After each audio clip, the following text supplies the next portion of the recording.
Next question, this is from the Spring Framework. The question is, can we pass request session to session scope bin? So before answering this question, you should have idea what is the request session and what is the session scope. You don't worry, I will take you through these scopes, and of course you will understood then why the interviewer is asking this question. So if you see the request scope bin, the bin is created and managed per HTTP request. That is, it is limited to that particular request only, or this bin lives until that request completed. On the other hand, the session bin is tied to an HTTP session and lasts as long as the session does. So comparing between the request scope bin and session scope bin, you can say session scope bin has more time of living than the request scope bin, since request scope bin ends with the request completion only. So as per the question, there can be a problem if we pass request session to session scope, because the requested scope bin may not be available when the session scope bin is still alive, right? So the interviewer's next question is, how can you tackle this problem now?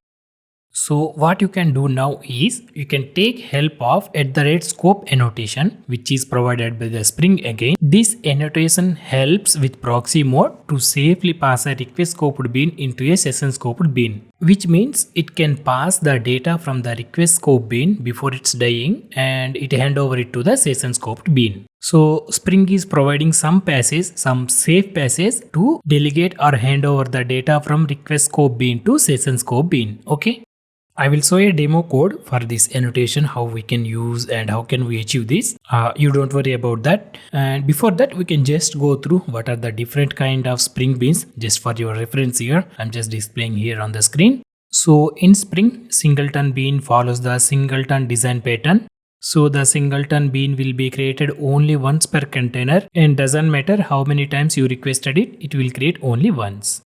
And coming to the session scoped bin, we already discussed this bin will be available for the entire session, that is entire user session, and this will be created every time a session is created. And I also explained you that request scoped bin will be created on every request, or we can say every HTTP request, right? Now carefully listen, people usually confuse between this request scoped bin and the prototype bin, because their definitions everywhere quite sounds similar, very similar. But when you dwell into the use cases of this prototype bin and the request scoped bin, they are very different and they have the significant differences.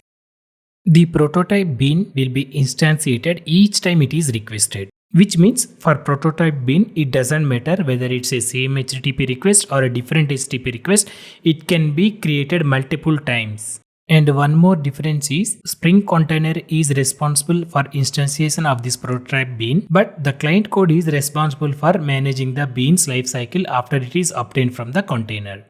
And the last one is the global session bin, which is again a single bin definition to the lifecycle of a entire global HTTP session. It is not limiting to the only one HTTP session, it is entire HTTP session of the application. So that is all about the different kind of the Spring beans. Now moving to the actual question, that is the implementation, how we can pass request session to session scope bin. We can see the code now. I hope now you are clear with everything on the beans.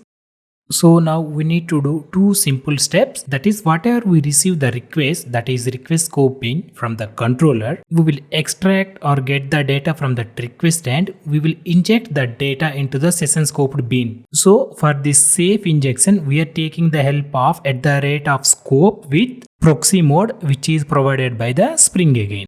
So here is the first part. We are creating a session scoped bin and we are telling that it is a proxy mode session scoped bin, which means this session scoped bin has the ability to receive the data from the request scoped bin. Next, I will define a controller from where we will get the request. So in the first controller method, that is login, I'm trying to get the username and the credentials. And you can see if those are valid, I'm just setting that username to the session scoped bin. That is right, session scoped bin dot set username. So this is one request, that is login request. After that, user is making one more request to the one more control method, that is /user, right? So in this new request, what I am doing is I am trying to obtain the username which is passed in the previous request, that is in the login request, which means you achieved that the data passed to the request has been passed to the session scope bin, right? You can take a note of this code and we'll move to the next things.